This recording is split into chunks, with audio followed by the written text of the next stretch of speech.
हरे कृष्णा। आज की इस क्लास में सभी भक्तों का स्वागत है। हम आज की क्लास को कीर्तन से प्रारंभ करते हैं। जय राधा माधव कुंज बिहारी, जय गोपी जन वल्लभ गिरिवरधारी, यशोदानंदन व्रज जनरंजन, यमुना तीरावनचारी,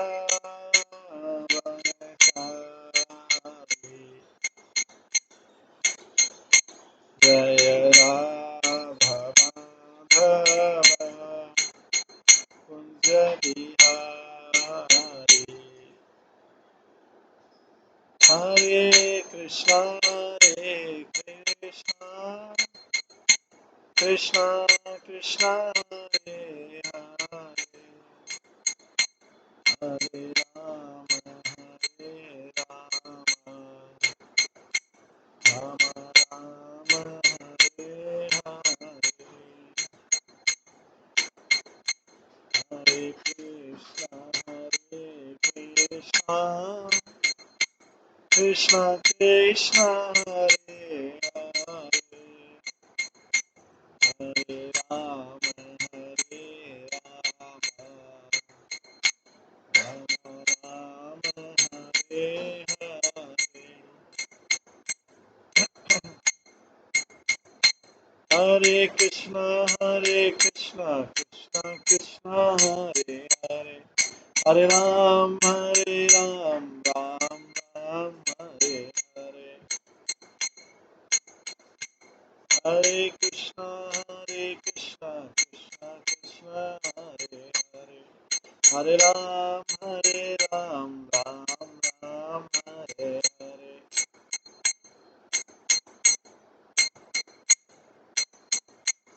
हरे कृष्णा कृष्णा कृष्णा हरे हरे, हरे राम राम राम हरे हरे, जय राधा गोविंद राधा गोविंद राधे,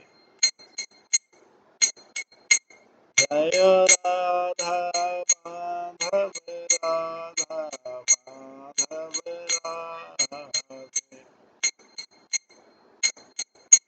जय गौरानिताय जय गौरानिताय जय गौरानिताय, जय जय प्रभुपाद प्रभुपाद प्रभुपाद, जय जय प्रभुपाद, नित्य गौर हरि बोल हरि बोल हरि बोल, नित्य गौर हरि। श्री श्री राधा गोविंद देव की जय, श्री जगन्नाथ बलदेव सुभद्रा महारानी की जय, श्री श्री गौर निताई की जय, श्री प्रभुपाद की जय, सभी भक्तगणों की जय।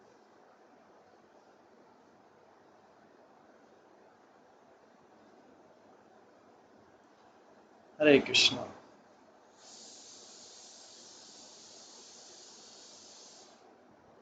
कल की गोपाल चंपू क्लास में हम श्रवण कर रहे थे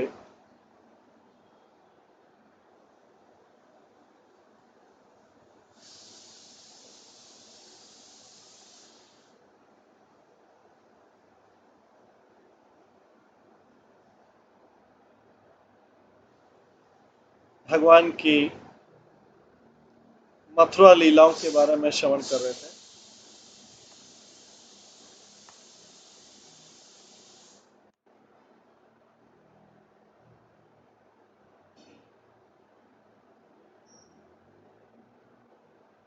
कृष्ण जब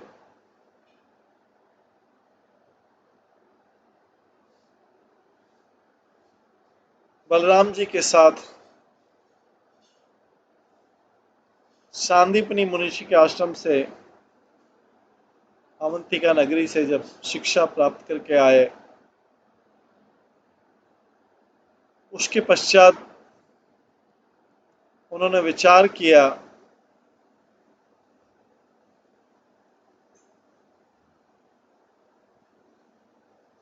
कि जो ब्रज ब्रज के वासी हैं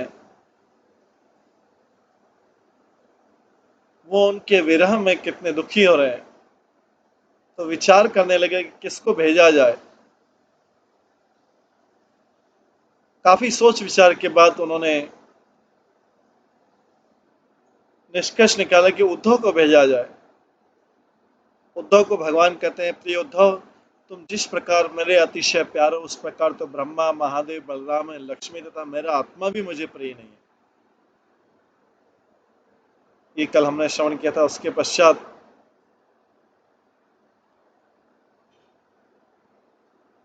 ये भी कहते हैं कि तुम ही यदुवंशियों में, ब्रजवासियों में स्पष्ट रूप से अनुराग करते हो, जिसमें ऐश्वर्य और माधुर्य दोनों भाव हो, ऐसे व्यक्ति को भेजना चाहते।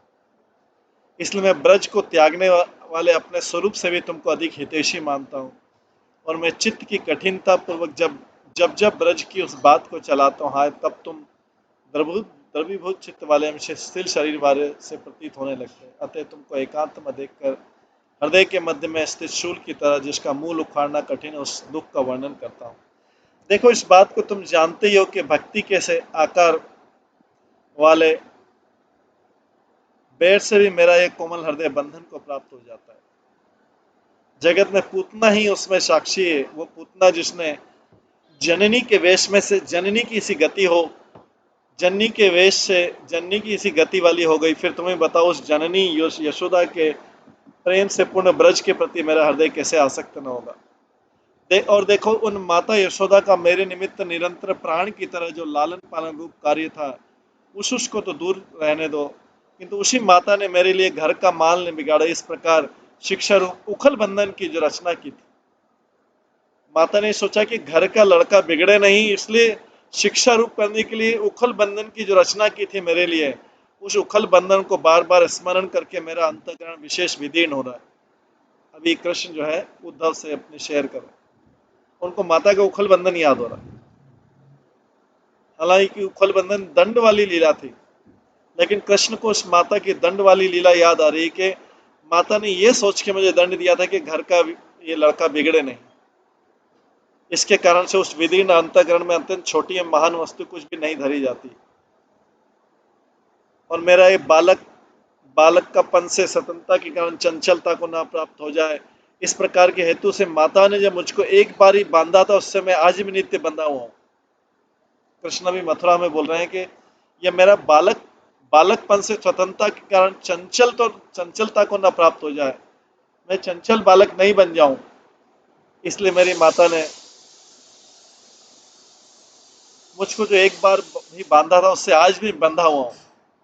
अच्छा, इस बात को तो रहने दो। देखो, पूज्य पिताजी ने आंसू बहाते हुए मुझको उस बंधन से भी मुक्त किया था। तो हम देखते हैं कि दाम बंधन लीला में नंद महाराज आए थे, तो उन्होंने उनको रस्सी से मुक्त किया था। हाय आश्चर्य थे कि उस उखल बंधन की मुक्ति से भी मैं सदा प्रेम के बंधन को ही प्राप्त बंधा रहता हूँ। और जो माता पिता मेरे दृष्टिगोचर होने पर मेरे सुख की वृत्ति का सेवन करते थे, एवं मेरी वार्ता आदि सुनने पर ही सर्वतोभाव से जो सुखमय जीवन धारण करते थे, उससे अधिक क्या कहूँ, मेरे भोजन कर लेने पर ही अपनी तृप्ति का अनुभव करते थे। अतः मुझको ही अपना प्राण मानने वाले माता पिता मेरे बिना किस प्रकार जीवित हैं, मैं तो यह भी नहीं जानता। अथवा जो आशा मैंने उन दोनों के लिए बारंबार दी थी, वो तो उनकी आशा निरर्थक हो गई थी। मैंने बोला था कि मथुरा में कंस को मार के दूसरे कार्य करके तुरंत आ जाऊंगा, उन्होंने जो आशा बांध रखी वो आशा भी निरर्थक हो गई। उन माता पिता को तो पृथक रहने दो। देखो, ब्रज के सखा संबंधी सेवक जन तथा गोगण एवं मृग आदि जीवों का समुदाय सब मेरे आश्रय वाला है, अर्थात इन सब का मैं ही एकमात्र आश्रय हूँ। इस बात को कौन व्यक्ति नहीं मानेगा, क्योंकि जगत पूज्य ब्रह्मा जी ने भी मुझसे स्तुति करते समय यही कहा था कि जिन ब्रजवासियों के घर धन, मित्र, प्रियजन, आत्मा, पुत्र, प्राण, अभिप्राय, ये सब वस्तुएं तुम्हारे लिए ही हैं, उनके लिए प्रसन्न होकर क्या दोगे आप?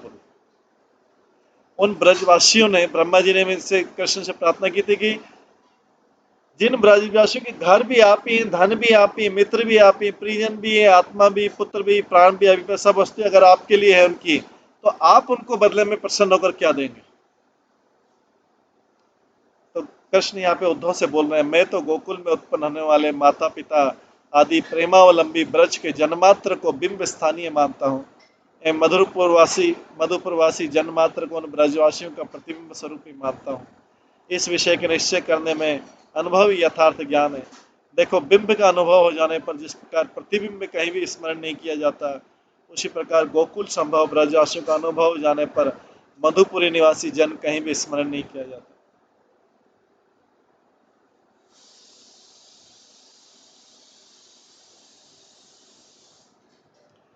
और प्रतिबिंब के अनुभव में आ जाने पर जिस प्रकार बिंब सार बार बार स्मरण किया जाता है, ठीक उसी प्रकार मधुपुरवासी, यहाँ पे मधुपुरवासी बार बार इसका मतलब है मथुरावासी। इसी प्रकार मधुरपुरवासियों के अनुभव में आ जाने पर गोकुल संभव ब्रजवासी जन्मात्र बारंबार स्मरण किया जाता है।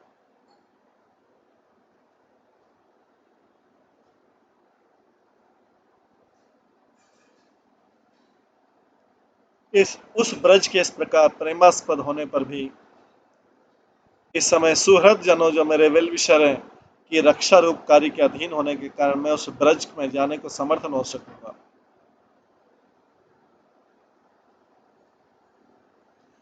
इसलिए तुम मेरे प्रतिनिधि पदवी को प्राप्त करो एवं तत्काल ब्रज में चले जाओ। कृष्ण उद्धव को भेज रहे हैं इस प्रकार से, और जाकर इस प्रकार एकांत में मैं तुम्हें जिस मत की शिक्षा दे रहा हूँ उसको स्वयं विचार कर प्रत्येक ब्रजवासी के प्रति सुखदाता हो जाओ एवं पुनः वहां से आकर मेरे लिए भी सुख प्रदान करो।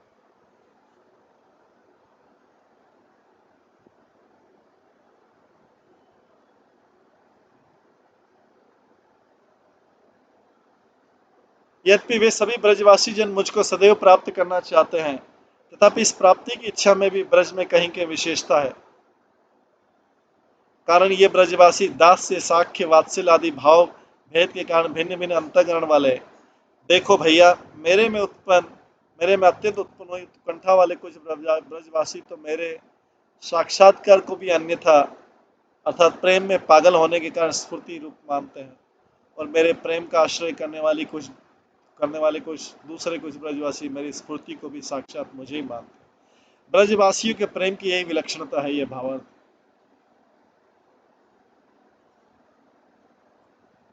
इसलिए मेरे वाक्यों में विश्वास करने वाली, मेरी स्फूर्ति को भी प्रत्यक्ष मानने वाले एवं अंतःकरण में मेरे प्रति मित्रभाव मानने वाले ब्रजवासियों के निकट तुम स्पष्ट रूप से मेरे इस संदेश को नहीं देना, क्योंकि मेरी स्फूर्ति को साक्षात मानने के कारण उनको मेरा विरह बाधित नहीं कर रहा है। वो संदेश देने से तो उनका विरह का ज्ञान हो जाएगा, और अत्यंत उत्कंठा से जिनका मन व्याप्त हो रहा है, उन ब्रजवासियों से मेरे वे माता पिता सरल प्रकृति के, उनको तुम स्वयं समझा दे।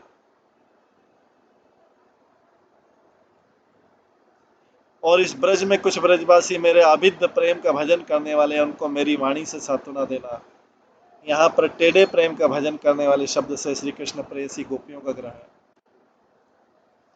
और वहां पर उन टेढ़े प्रेम वाले गोपी जनों के समान स्वभाव को प्राप्त करने वाले सैकड़ों अन्य भी जो दास हैं, दासी आदि जन है, वे सब संतोष के संसर्ग को प्राप्त करने वाले गोपी जनों के द्वारा ही शांति की स्थिति को प्राप्त हो जाएगा।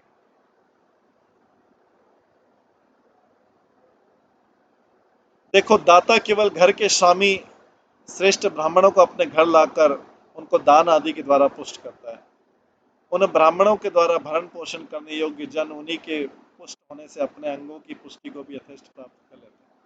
अतः दाता के द्वारा दान के पात्र ब्राह्मणों के पालित हो जाने से उनके सेवक आदि जन भी जैसे पालित हो जाते हैं, इसी प्रकार श्री राधिका आदि प्रधान प्रधान गोपियों के संतुष्ट हो जाने पर उनके दास दासी आदि जन भी मेरे संदेश से संतुष्ट हो जाएंगे।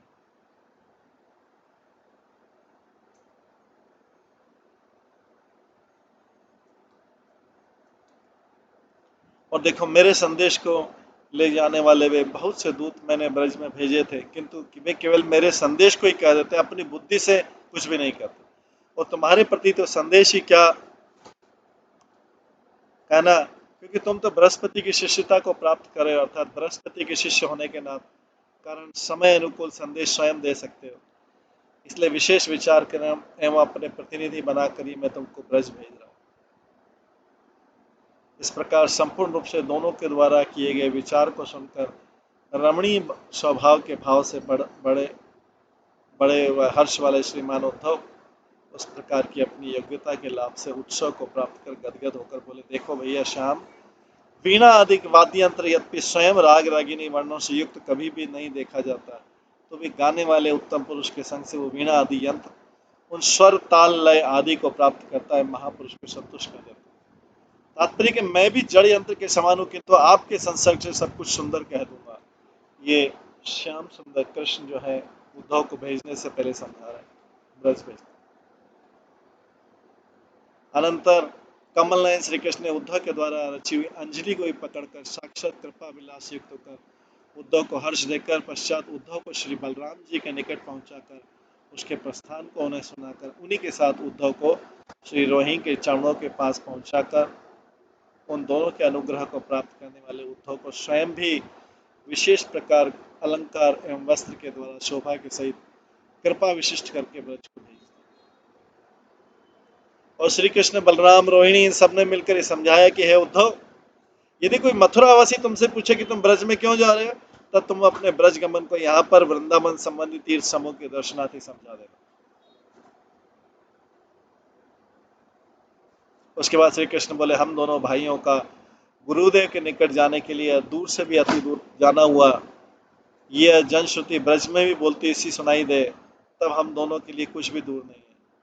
इस अपने सिद्धांत को मन में रखकर इस सत्य बात को छिपाते हुए आप मेरे पिता माता आदि को स्वयं सांत्वना दे देना। उसके बाद विशाल तृष्णा पूर्वक श्री कृष्ण को देखते हुए श्री उद्धव जी स्तंभ भाव के वशीभूत हुई सब इंद्रियों की वृत्ति वाले होकर भी मथुरा से निकल पड़े।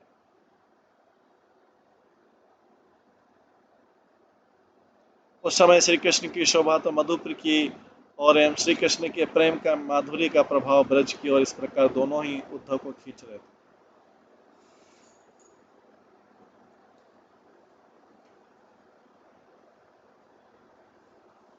तो माधुर्य का प्रभावी हठपूर्वक विजय हो गया।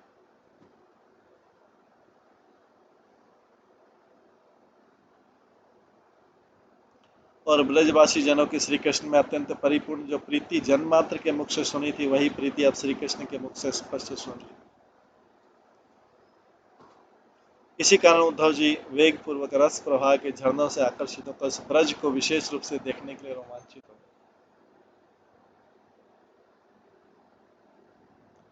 उस समय उद्धव को रथ ही ब्रज को ले गया अथवा मनोरथ ही भली प्रकार ले गया। इस प्रकार के विवाद में केवल प्रेरक व मनोरथ ही विजयी हुआ। उस समय उद्धव श्री कृष्ण के निकट से ब्रज में गए।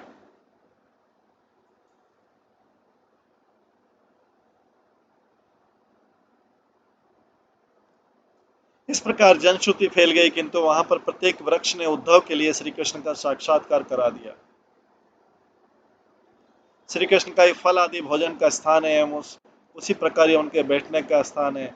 ये सब लोग बता रहे थे, यहाँ पे श्री कृष्ण फल खाते थे, यहाँ पे बैठने का स्थान है। इस प्रकार वृंदावन को देखते हुए उद्धव सुंदर उत्सव से युक्त होकर स्थित हो गए। ब्रज के जो वृक्ष पहले श्री कृष्ण के दर्शन स्पर्श रूप सुगंध युक्त जल के द्वारा निरंतर अभिषिक्त हुए थे, वे सब वृक्ष उस समय भी उसी संस्कार के सार से युक्त होकर पहले की तरह पत्र पुष्प फल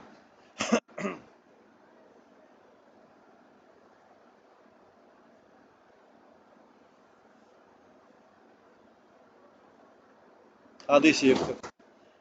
अधिक क्या कहें, देखो श्री कृष्ण की स्फूर्ति का सेवन करने वाले पक्षीगण भी मानव उद्धव के प्रति श्री कृष्ण की क्रियाओं को बलपूर्वक आजकल किसी विज्ञापित कर रहे।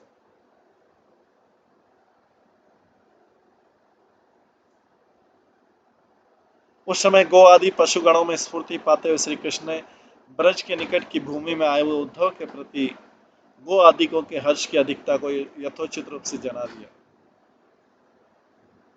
सुखदेव जी ने भी इस विषय को उसी प्रकार वर्णित किया, जैसे एक गोरूप स्त्री के लिए युद्ध करने वाले मदमृत वृषभों से युक्त ब्रज को उदय ने देखा।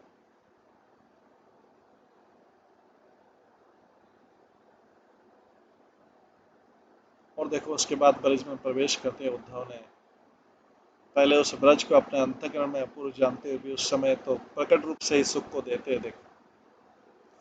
उस समय उद्धव जी ब्रज को श्लेषांकार के द्वारा वर्णन करते हुए कवि के भाव से इस प्रकार विचारने लगे कि ये जो ब्रज है वो समुद्र की तरह महान वज्र महान व्रज के भाव से प्रचार को प्राप्त कर रहा है। समुद्र पक्ष महान शब्द के भाव से प्रचार को प्राप्त कर रहा है। और चरमा जिस प्रकार प्राप्त हुई किरणों की विशेष शुक्लता के विस्तार होता है, उसी प्रकार ब्रज भी प्राप्त किए गए गोगण के द्वारा बहुत सी शुक्ल कांति के विस्तार वाला है। आकाश जिस तरह किरणों की रचनाओं से सूर्य के द्वारा की गई शोभा को प्रकाशित करता है, उसी प्रकार ब्रज भी किरणों से संयुक्त गोपों के द्वारा विस्तारित शोभा के आकार वाला है। कर्मकांड जिस प्रकार कृष्ण कृष्ण की तत्परता के सारांश वाला अग्नि सूर्य अतिथि गो ब्राह्मण आदि की पूजा के संग्राहक आगार अर्थात शब्दों वाला होता है, उसी प्रकार ब्रज भी श्री कृष्ण की तत्परता के सार के लिए अग्नि सूर्य आदि की पूजा के करने वाले घरों से। वाल्मीकि रामायण जिस प्रकार शुभ युक्त लव कुश नामक दोनों भ्राताओं के द्वारा यह शोभायमान गान में करुण आदि रसों से सबके मन को हरने वाला है, उसी प्रकार ये ब्रज भी मंगलमय गोपों की कुशल से ग्रथित ग्रथित जो गान है उससे परिपूर्ण करुण आदि रस के द्वारा सभी के चित्त का अपहरण कर चुका। और श्रीमद् भागवतम जिस प्रकार गोपी गीत का प्रचार कर चुका है, उसी प्रकार ये ब्रज भी गोपियों के गीतों का प्रचार करने वाला है। एम श्री कृष्ण जिस प्रकार मुरली की इच्छा भाव से सुंदर सुने जाने वाले स्वर के सार से युक्त हैं, उसी प्रकार ब्रज भी मुरली का सा आचरण करने वाले भाव के कारण सुंदर सुने जाने वाले स्वर के उत्कर्ष युक्त। तथा श्री कृष्ण के जन्मोत्सव में ब्राह्मणों का समूह जिस प्रकार निश्चित रूप से गोदान करने वालों के वितर्कमय वचनों से सुख की अधिकता को प्राप्त कर चुका है, उसी प्रकार ये ब्रज भी अतिशय गोदोहन के शब्द से सुख की अधिकता को प्राप्त कर चुका है। उस समय उद्धव का रथ गोधूलि से ढक गया था, अतः अन्य जनों के द्वारा न देखे गए उद्धव जी ब्रज में प्रविष्ट हो गए। उसी समय अपने दृष्टांत के भाव की इच्छा करने वाले सूर्यदेव भी अस्ताचल में प्रविष्ट हो गए।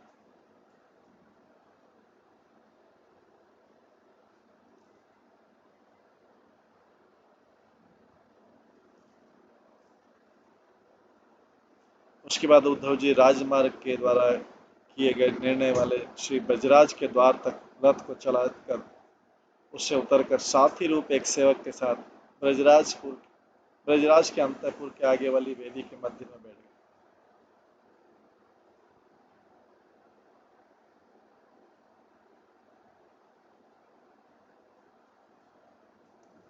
तदंतर यातायात करने वाले कुछ जन उद्धव को देखकर संदेह करने वाले के भाव को प्राप्त हो गया, अर्थात संदेह हो गया।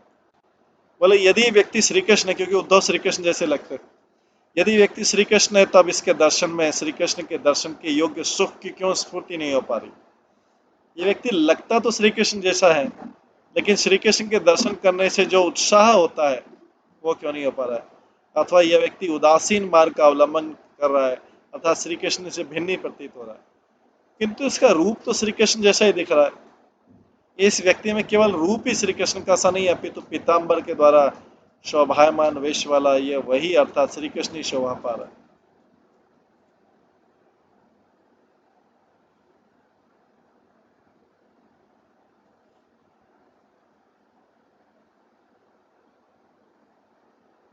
इसलिए हम सबको श्री ब्रजराज एवं ब्रजरानी के श्री चरणों में निवेदन कर देना चाहिए। अतः इस प्रकार उनके वचनों को सुनकर अंगीकार कर रही उद्धव ही इस प्रकार समझकर स्वयं बाहर आकर श्रीमान ब्रजराज उद्धव से मिले और मिलते ही अपने चरण कमलों के आगे दंडवत प्रणाम करते हुए उद्धव को उठाकर आलिंगन पूर्वक आंसुओं से स्नान कराकर उनकी रची हुई अंजलि को पकड़कर श्री कृष्ण की माता के निकट ले जाकर ब्रजनानियन को दिखा दिया कि यह वही उद्धव, इस प्रकार परिचय भी करा दिया।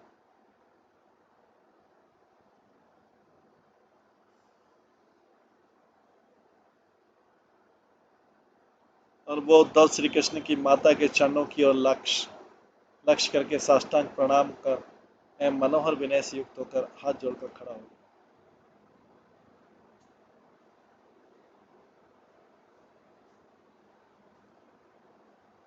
अनंतर श्री नंद यशोदा इन दोनों ने स्वयं सेवकों के द्वारा उद्धव का कथा योग्य सत्कार किया।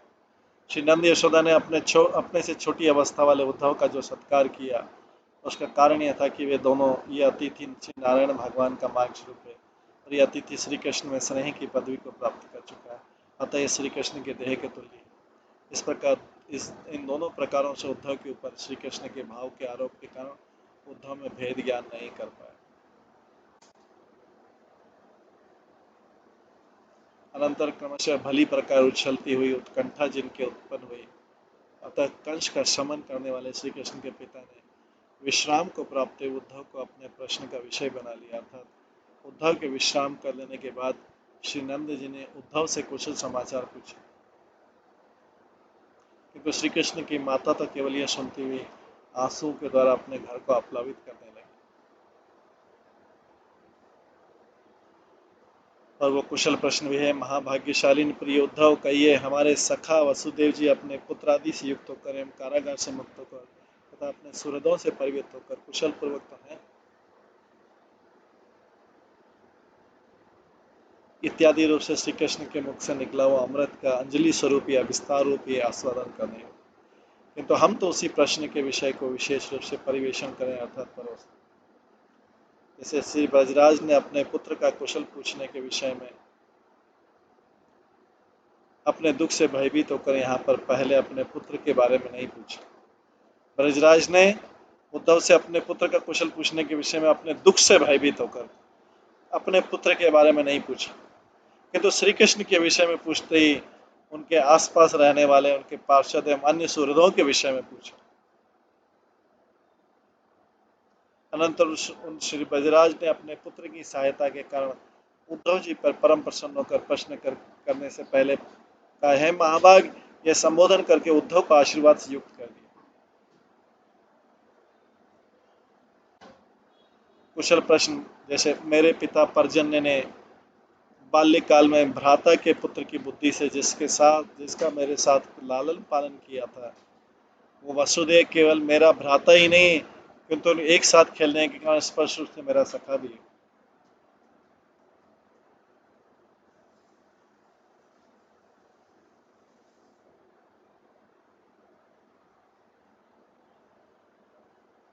वही मेरा सखा वसुदेव इस समय कृष्ण बलदेव रूप उस पुत्र से युक्त होकर मथुरापुरी में कुशल पूर्वक विराजमान है क्या, मैं जिसकी कुशलता से ही अपने में सुख मानता हूँ।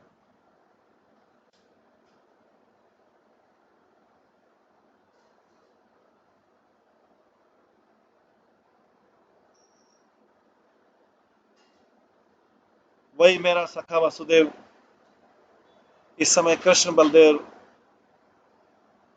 रूप उस पुत्र से युक्त होकर मथुरापुरी में कुशल पूर्वक विराजमान है क्या, मैं जिसकी कुशलता से मैं जिसकी कुशलता से ही अपने में सुख मानता हूँ और भली प्रकार सुख के लिए वसुदेव जी के सुहृदों का भी कुशल पूछता हूँ तथा उन सुहृदों के द्वारा वसुदेव के घिराव को एवं अन्य जनों के द्वारा अधिराव को भी पूछता हूँ, कारण अब भी शत्रुओं का पक्ष विद्यमान है।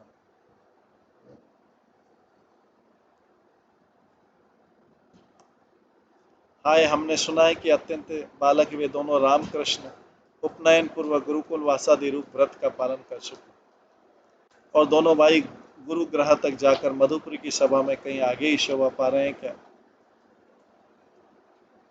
और जो घनश्याम मेरे हृदय में प्रविष्ट होकर चिरकाल तक विद्यमान रहा एवं पश्चात उसी प्रकार मेरे द्वारा ही प्रकट भी हुआ, वही घनश्याम अब उसी मुझ पिता को स्मरण करता है क्या।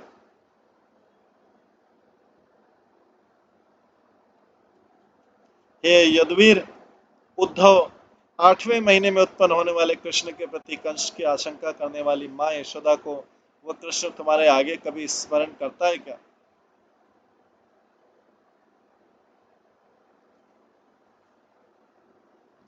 और माता पिता की जाति वाले एवं उनके संबंधी जो कोई जन है, उन प्रत्येक जन की मित्रता भी श्री कृष्ण के अंतःकरण में स्फूर्ति पा रही है क्या।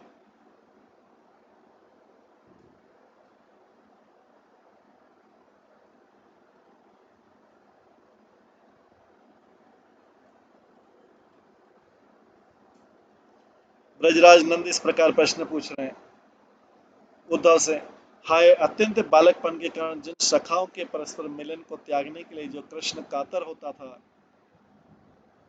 वो कृष्ण अपने चित्त में उन सखाओं के भावों को अपना बिना धारण करता है क्या?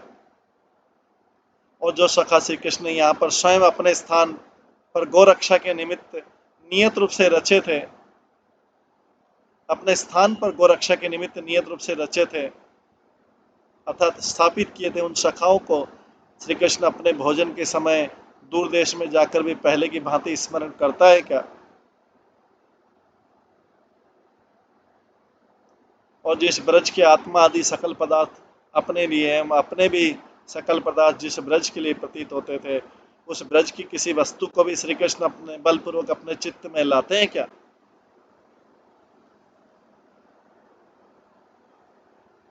हम ये जानते हैं कि वो कृष्ण प्रत्येक गौ को भी अपने से अधिक मानता था, अतः अपने हाथ द्वारा दिए हुए ग्रासों से पुष्ट की गई उन गौओं को भी कभी अपने चित्त में लाता है क्या?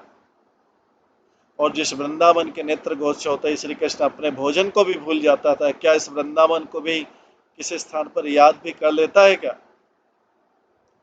हाँ, ये ब्रजराज नंद पूछ रहे हैं सर उद्धव से, क्योंकि कृष्ण तो अभी मथुरा में है, कृष्ण ने संदेश भिजवाया है।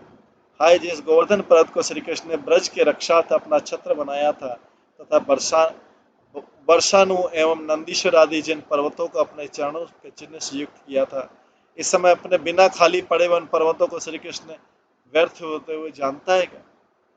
हाय पहला जिन आत्मीय जनों को परित्याग नहीं किया था, उस बात को भी दूर रहने दे, किंतु ये मिलन पुनः हो जाए।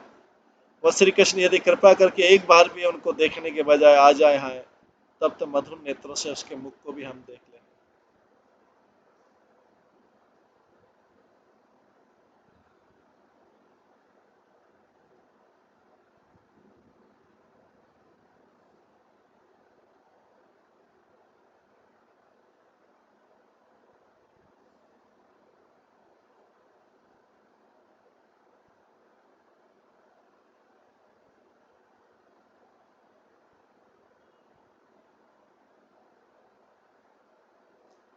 जिस श्री कृष्ण ने तीक्ष्ण तृणावत से दावानल से ब्रज के क्षय के लिए इंद्र के द्वारा प्रकट की हुई तीखी वर्षा से यदि स्वयं हमारी रक्षा की, तब इस समय वही पुत्र से श्री कृष्ण अपने विरह से जनित दावानल की ज्वाला से जलते हुए हम सबकी रक्षा क्यों नहीं कर रहा है?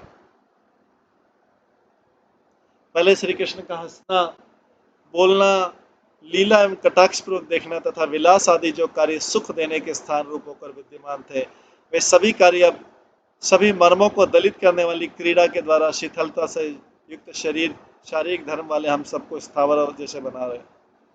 यदि घर के जनों के दुख को देखकर हम घर को भी त्याग दें, तो भी महान दुख में गिर पड़ेंगे ऐसा भान होता है। कारण इस ब्रज में श्री वृंदावन आदि वन, श्री गोवर्धन आदि पर्वत, श्री यमा आदि नदियां एवं ब्रज के अन्य जो प्रांत प्रदेश में सब स्फूर्ति पाते हुए श्री कृष्ण चरण चिन्ह वाले होने के कारण उन्हीं श्री कृष्ण का स्मरण करा।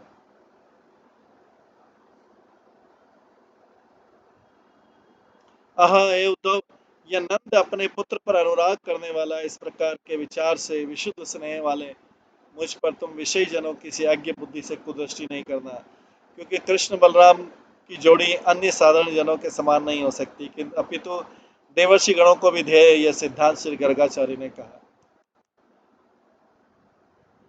और उन दोनों का भाइयों का प्रभाव भी तुम्हारे हमारे अनुभव का स्थान है।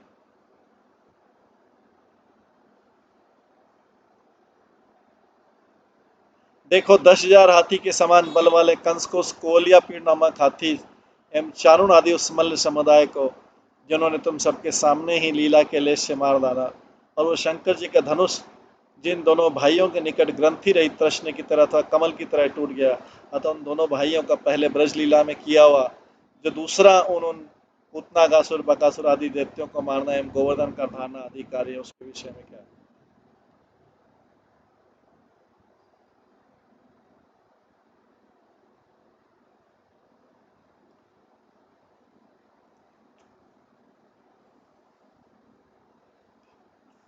इस प्रकार कहकर श्री कृष्ण का ऐश्वर्य प्रतिपादक पराक्रम यद्यपि पूर्वोक्त प्रकार का है, तथापि मेरा अंतःकरण तो श्री कृष्ण की कोमलता को ग्रहण करता हुआ केवल स्निग्धता को प्राप्त हो रहा है। इस विषय में मैं क्या करूं।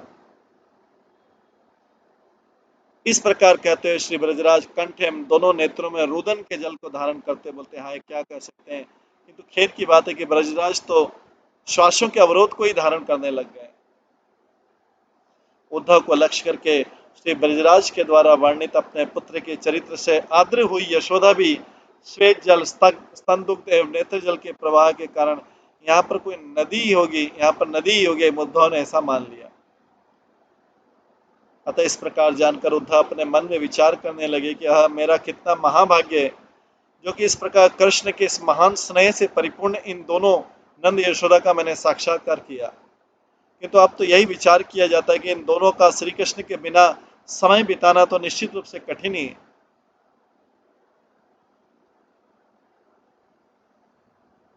उन मेरे प्रभु श्री कृष्ण का यहाँ आना एवं इन दोनों का इस समय मथुरा में जाना अत्यंत असंगत प्रतीत होता है। यद्यपि स्वाभाविक चेष्टा वाली इस वात्सल्य स्नेह का नाश एवं मलिनता भी नहीं हो सकती, तथापि यदि स्वाभाविक स्नेह की किंचित स्थगितता की जा सके तब तो केवल ये दोनों विरह सागर से तर सकते हैं, अन्यथा अर्थात स्नेह की रुकावट के अभाव के समय तो तरना कठिन है। वो स्नेह को रुकावट भी श्री कृष्ण की परम तत्वता के ज्ञान से अथवा उस लोकोत्तर प्रेम के महात्म्य के द्वारा किए गए अपने महत्व के ज्ञान से संगठित हो सकते। इस समय तत्त विषय को समझना भी श्रेष्ठ अवसर को प्राप्त कर चुका है, कारण मुझको समझाते हुए श्री नंद जी ने स्वयं इस समय श्री कृष्ण का प्रभाव संभावना का विषय बना दिया।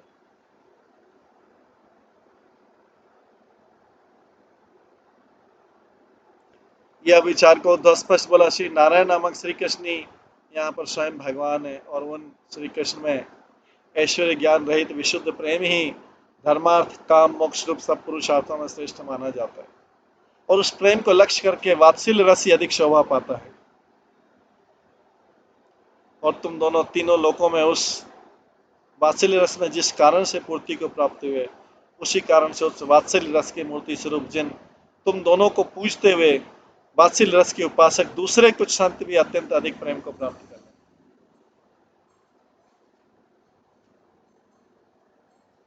इसलिए आप दोनों ही प्राणी मात्र में प्रशंसनीय हो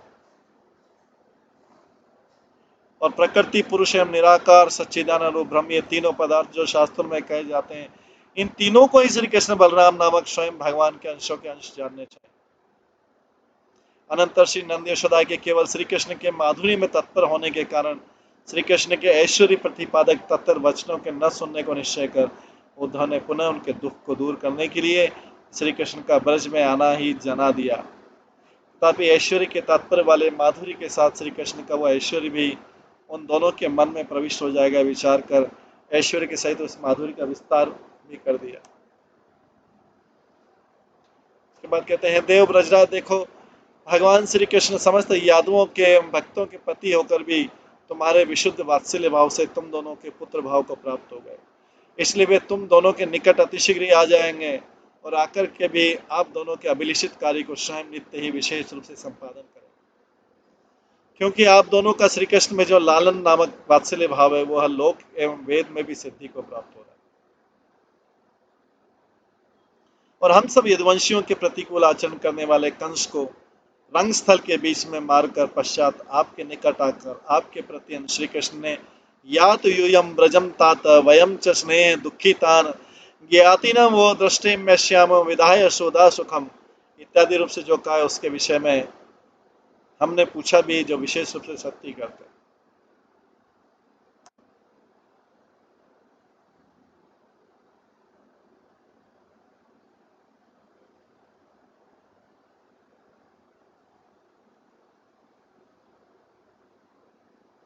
अनंतर इतना समझाने पर भी नंद यशोदा के मानसिक खेद का अनुभव करके श्री उद्धव पुनः अत्यंत व्यग्रता पूर्वक बोले, आप दोनों का भाग्य सर्व प्रशंसित है, अतः आप दोनों खेद न करें, क्योंकि आप दोनों निरंतर अपने पास निवास करते हुए श्री कृष्ण को शीघ्र देखेंगे और ये श्री कृष्ण अब भी आप दोनों के पास हैं, इस बात को तो रहने दो। अपितु तो समस्त अग्नि में श्री कृष्ण की समानता के कारण मानो अग्नि में कृष्ण वर्तमान में क्या है, अर्थात कृष्ण की तरह अग्नि का मार्ग भी व्याप्त, इसलिए अग्नि को कोश में कृष्ण कृष्ण वर्तमान इस नाम से कहा गया है। अतः व्यापकता के विषय में श्री कृष्ण यदि उपमा है तब तो श्री कृष्ण ब्रज में भी नित्य निवास करते हैं। तात्पर्य अग्नि तो केवल काष्ठ में ही व्याप्त है, किंतु श्री कृष्ण तो वस्तु मात्र में व्याप्त है, अतः ब्रज में सदा विद्यमान है। इस समय श्री कृष्ण ब्रज में अपने प्रकट रूप को जो संगठित नहीं करते हैं, उसका कारण तो श्री कृष्ण ने असुर आदिकों के विशेष मोह का विस्तार ही स्वयं निर्दिष्ट कर दिया। अर्थात मैं इसी समय यदि ब्रज में प्रकट रूप से स्थित रहूं तो असुर आदि पहले की अपेक्षा अवरोध भेदी को उत्पात करेंगे।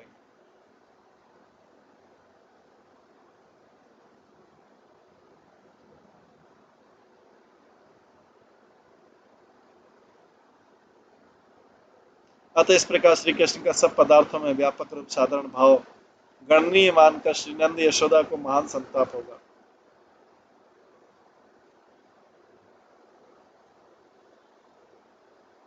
इस कारण उद्धव शोक को धारण कर पुनः दूसरे प्रकार से सांत्वना देता हुआ बोला, इन श्री कृष्ण का प्रिय अप्रिय कुछ भी नहीं है एवं अपना पराया भी कुछ नहीं।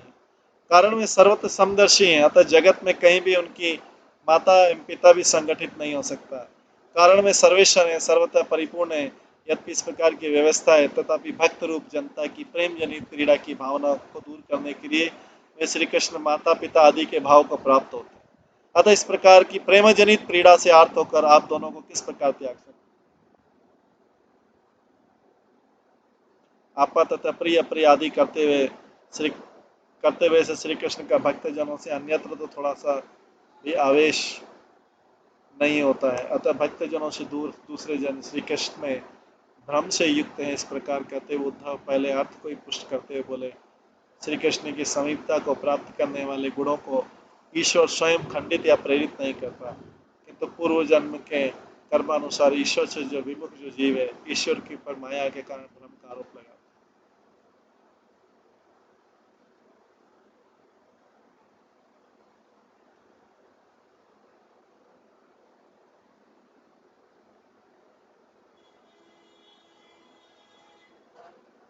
जब देखा जाता है कि भगवान भक्तों के वशीभूत हैं, अभक्तों के अधीन नहीं है, उसी प्रकार ये प्रभु श्री कृष्ण उस प्रकार के लोकोत्तर भाव के वशीभूत होने से तुम दोनों के ही पुत्र हैं। तुम्हारे जैसे भाव के अभाव से तो अन्य जनों के साधारण भाव से सब सुखी नहीं हो सकते।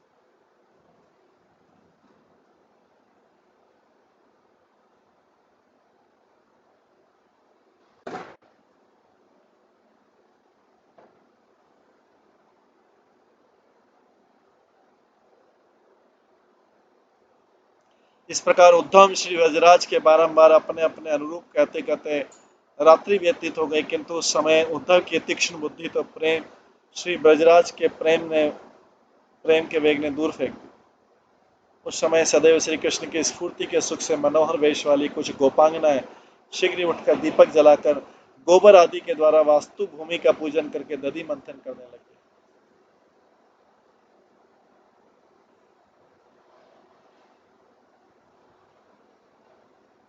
उस समय उन गोपियों के चारों ओर से दधि मंदन के शब्द से मिले हुए कमल नयन श्री कृष्ण के गायन ने स्वर्ग को भी निरंतर व्याप्त कर दिया।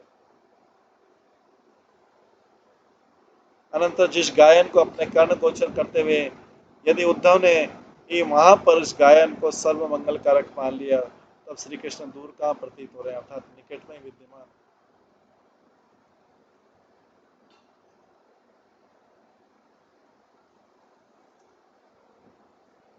अनंतर बाह्य मूर्त को आया वो देखकर मूर्तिमती के भक्ति स्वरूप से सभी भक्तों के भूप उन उद्धव जी ने प्रातःकाल भगवान की उपासना की वासना से अपने आसन को त्याग कर श्री नंद यशोदा की आज्ञा लेकर जल संबंधी तीर्थ आदि अर्थात यमुना के घाट पर जाते हुए निवेदन किया,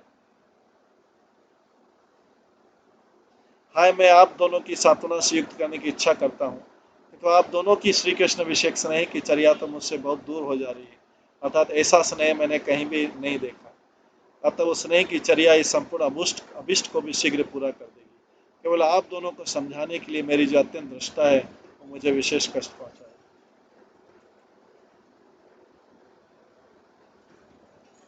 है। नंद जी देखो, आप दोनों तो ब्रज कुल की अर्थात ब्रज देश की एवं कुल की अर्थात अपने गोत्र की तथा सजाति गण की रक्षा करने वाले हो। अतः आप दोनों अधिक चिंता न करें, क्योंकि जो आप दोनों का बालक है वो समस्त जीवों को संसार सागर से पार करने को नौका से। इस प्रकार निवेदन करके उद्धव जी जब यमुना के घाट पर चले गए, तब राजकुमार में खड़े होकर उनके रथ को देखते बोले, रथ किसका है? इस प्रकार संदेह करने लगे।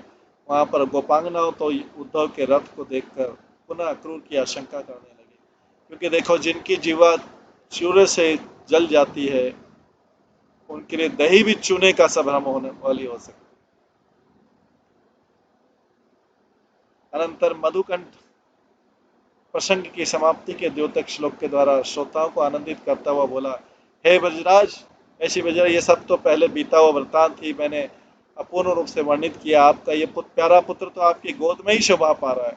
हाय, तुम्हारे मुख चंद्र में विरह जनित मलिता को देख कर तुम्हारा लाल अपने दोनों कपोलों के आंसुओं के द्वारा बहुत देर से भिजा रहा है। मधुकंठ प्रसंग की समाप्ति करते हैं, श्रोता को आनंदित करते हैं। कृष्ण की कथा को कृष्ण सुन रहे हैं, ब्रजराज की कथा को ब्रजराज सुन रहे हैं। इस प्रकार दोनों कथावाचक सबको संतुष्ट करके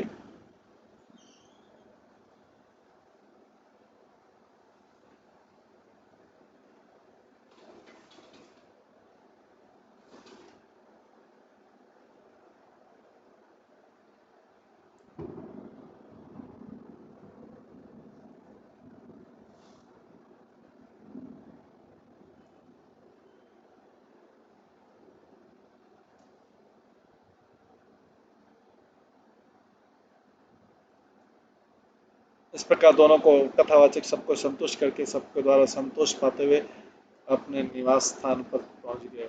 अतः अन्य सब जन भी यथा योग्य अपने मार्ग में चल पड़े।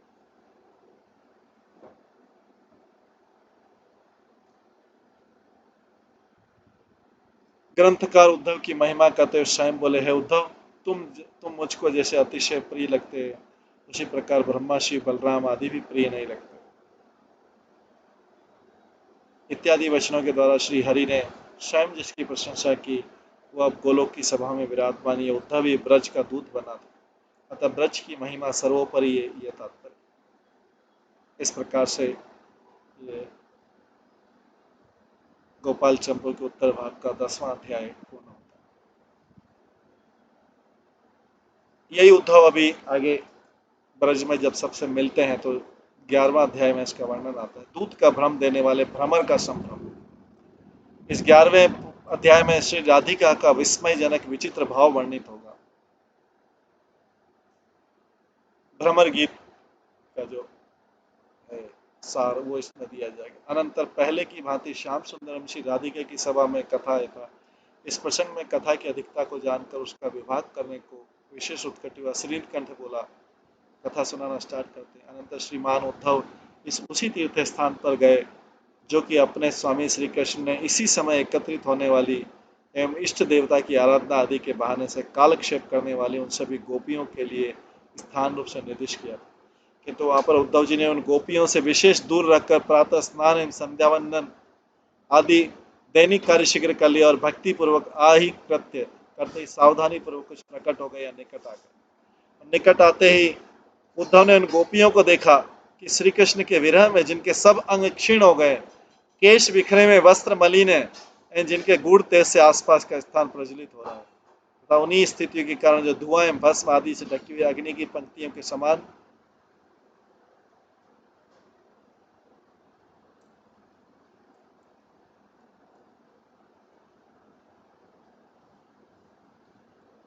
प्रतीत हो रही हैं। किंच श्री कृष्ण दर्शन के लिए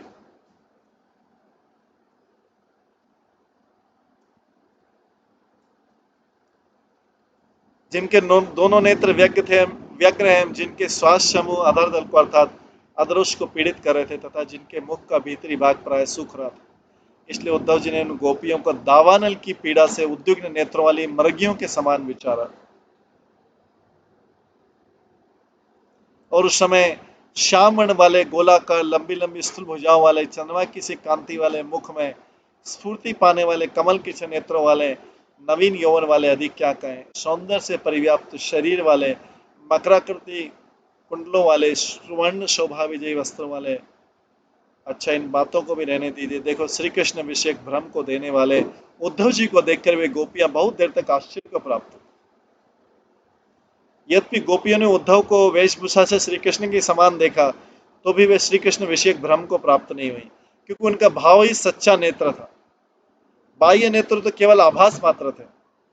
तो गोपियां हैं, गोपियां समझ गए कि कृष्ण नहीं है, क्योंकि उनके आंतरिक नेत्र थे, उनका भाव ही सच्चा नेत्र था। उनके भाव, उनके मन में ऐसा भाव जागृत नहीं हुआ कृष्ण जैसा। बाह्य नेत्र तो केवल आभास थे, तो उद्धव जो बाहरी रूप से तो कृष्ण लग रहे थे, लेकिन अंतर में थे। और गोपियां समझ गई कि कृष्ण नहीं है, क्योंकि गोपियों में अंदर सच्चा भाव जागृत नहीं हुआ उद्धव को देख,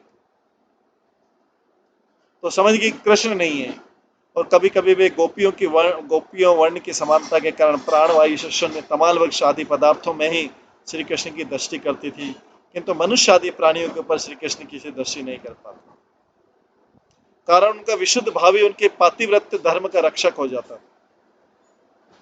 तदंतर कमल मात्री जिनके जीवन का आधार है, ऐसी भ्रमर जाति या जलाशय के जल को या कमल समुदाय की सुगंध से युक्त वायु को जिस प्रकार चारों ओर से घेर लेती, ठीक उसी प्रकार विस्मित होकर उन सभी गोपियों ने विनय पूर्वक चलकर आगे होने वाले श्री कृष्ण के सहवास से बाहर भीतर से भागती रहकर उद्धव को चारों ओर से घेर, और घेरते श्री कृष्ण के आदरणीय सेवक के भाव को उद्धव को मन में धारण कर एवं नम्रता पूर्वक उनका आदर करके तथा सत्यप्रिय भाषण एवं आसन आदि से सत्कार करके कुछ क्षणों तक मौन अवलंबन करके बनावटी मुस्कान से अपने आंतरिक संताप को ढककर गोपियां बोली, तुम्हारे अंग में श्री कृष्ण के अंग की किसी सुगंध के कारण हम तुमको यदुपति श्री कृष्ण का पार्षद ही जानती है, और उन श्री कृष्ण को हम जानती है। इस बात को कहने के लिए हम दीन दुखी कौन हो सकती हैं, कारण जिन श्री कृष्ण के द्वारा आज्ञा पाकर तुम भी मथुरा में संपूर्ण वैभव को छोड़कर ब्रज में आकर स्फूर्ति पा रहे हो, इसलिए यहाँ पर वे ही तुम हमारे लिए भी सुगम हो गए हो। तुम्हारे स्वामी श्री कृष्ण ने मुझको यदि स्वयं ही यहाँ पर भेजा है,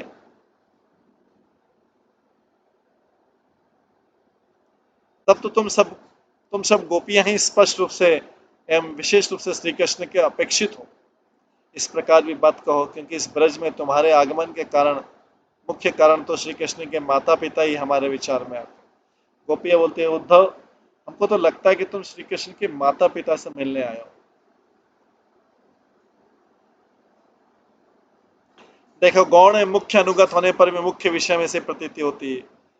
गौण और मुख्य कारण तो हमें लगता है कि तुम कृष्ण के माता पिता से मिलने आए हो। गौण कारण में हो सकता है कि तुम हमसे भी मिलो। यहाँ पर माता पिता को सांत्वना देना ही तुम्हारा मुख्य उद्देश्य है, हमारी हमको सांत्वना देना तो गौण है, सेकेंडरी है। गोपियां कहती है उद्धव ऐसो में देखो, बंधुजनों के ऊपर जो स्नेह है उसको मुनियों का समूह भी अच्छी प्रकार त्यागने को समर्थ नहीं है। बंधुजनों का जो स्नेह है उसको मुनियों का समूह भी अच्छी प्रकार त्यागने समर्थ नहीं है, तब वे माता पिता भी किस प्रकार त्यागने योग्य हो सकते हैं। इस बात को आप न्यायवेदता पंडित से भी पूछ सकते हैं कि घट अपनी उपादान कारण स्वरूप पृथ्वी को नहीं त्याग सकता, किंतु अपने निमित्त कारण रूप दंड चक्र आदि को तो जब तक स्वार्थ रहता है तभी तक सेवन करता है, उसके पश्चात। उसी प्रकार यहाँ पर माता पिता उपादान का कारण है, अन्य बंधु सेवा के निमित्त कारण। हाय, निंदा की बात तो है कि यदि वे दोनों माता पिता ही श्री कृष्ण के अपेक्षण ही नहीं है, तो इस ब्रज में कौन सी वस्तु निवास करती जो श्री कृष्ण के दर्शन करने योग्य हो। क्योंकि उस मथुरापुरी में तो श्री कृष्ण के देखने योग्य देवता, मनुष्य, रथ, घोड़े एवं हाथियों की शोभा विद्यमान है, किंतु इस ब्रज में तो सब जगह श्रेष्ठ धन साधारण गैया एवं गैया को बांधने की रज्जु मात्री। मथुरापुरी में तो कृष्ण के देखने योग्य सब है, देवता है, मनुष्य, रथ है, घोड़े, हाथी हैं, किंतु ब्रज में तो सब श्रेष्ठ धन साधारण गैया है और गैयाओं के बांधने की रस्सी है। और इस संसार में भोक्ता एवं भोग्य के प्रकार वाला जो संबंध स्फूर्ति पा रहा है, वह भी स्पष्ट रूप से स्थिर नहीं हो सकता, क्योंकि संबंध तो पुष्प एवं भ्रमर आदि में निश्चय ही अस्थिर देखा गया है। और जीवक एवं आजीविक के भाव से परस्पर वशीभूत होकर एकता पाकर लव मात्र सुख के लिए पुरुषों के साथ स्त्रियों का जो संबंध होता है वो भी अत्यंत चंचल है। जीवक एवं आजीवन भाव से परस्पर वशीभूत होकर एकता पाकर लव मात्र सुख के लिए पुरुषों के साथ जो स्त्रियों का संबंध होता है वो भी अत्यंत चंचल।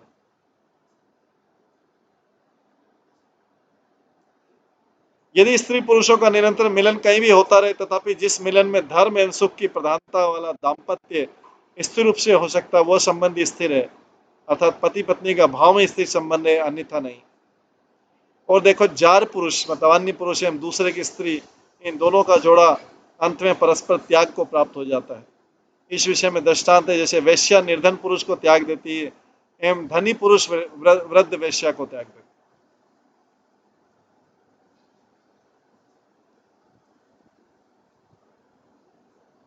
कथावाचक का मानसिक विचार इस प्रकार से, पहले से जिन गोपियों के मन, वाणी एवं शरीर की वृत्तियों के समूह श्री गोविंद केवल श्री गोविंद को प्राप्त करते हुए तथा केवल श्री गोविंद में ही बंधे हुए थे, अतः बाहरी भला बुरा कुछ भी नहीं प्राप्त कर पाते थे। हाय हाय, वे ही प्रेम में गोपियां पुनः श्री कृष्ण के विरह से उत्पत्त होने के कारण व्यग्र होकर पूर्वोक्त प्रकार के असभ्य वचन को अपरिचित व्यक्ति के प्रति भी बोल गई, जिसमें साधारण रूप से ब्रजवासी मात्र सांत्वना देने को ब्रज में सम्मिलित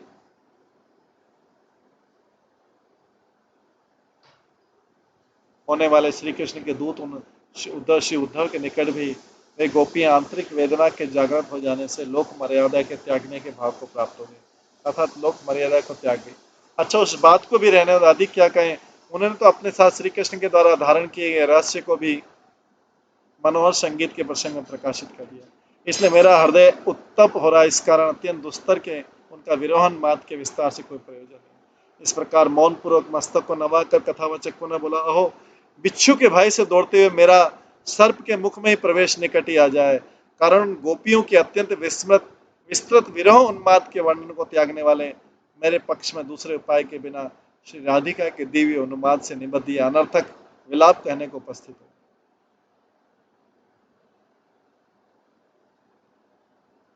इस प्रकार क्षण भर अपने मर्म स्थान में संतप्त होकर पुनः सुख पाकर बोला कि हाय, मैं जागरण को प्राप्त करता जाग कर भी स्वप्न के दुख देने वाला क्यों बना रहा।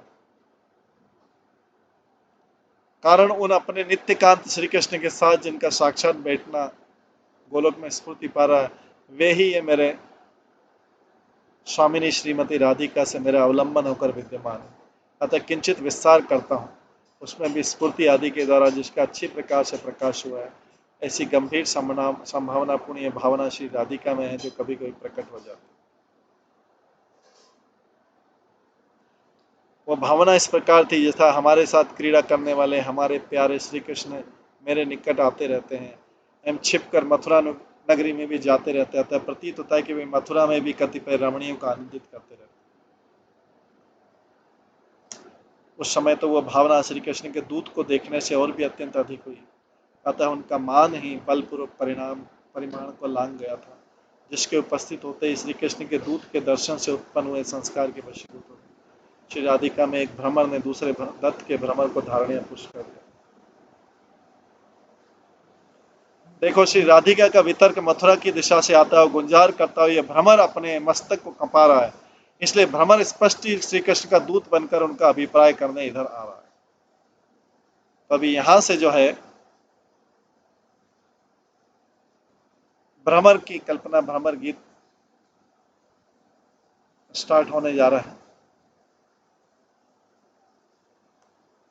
और आगे पूरा भ्रमर का ही वर्णन आएगा। तो अभी आज का समय हो गया है इस क्लास का, हम ये जो भ्रमर गीत और ये है कल की क्लास में श्रवण करेंगे। आज की क्लास को यहीं पे विराम देते हैं। सभी भक्तों का बहुत बहुत धन्यवाद। सभी भक्तों के लिए एक बार हरे कृष्ण महामंत्र का जप करते हैं। हरे कृष्णा कृष्णा कृष्णा हरे हरे, हरे राम राम राम। श्री गोपाल चंपू ग्रंथ की जय, श्री जीव गोस्वामी की जय, श्री प्रभुपाद की जय, सभी भक्तगणों की जय। हरे कृष्ण।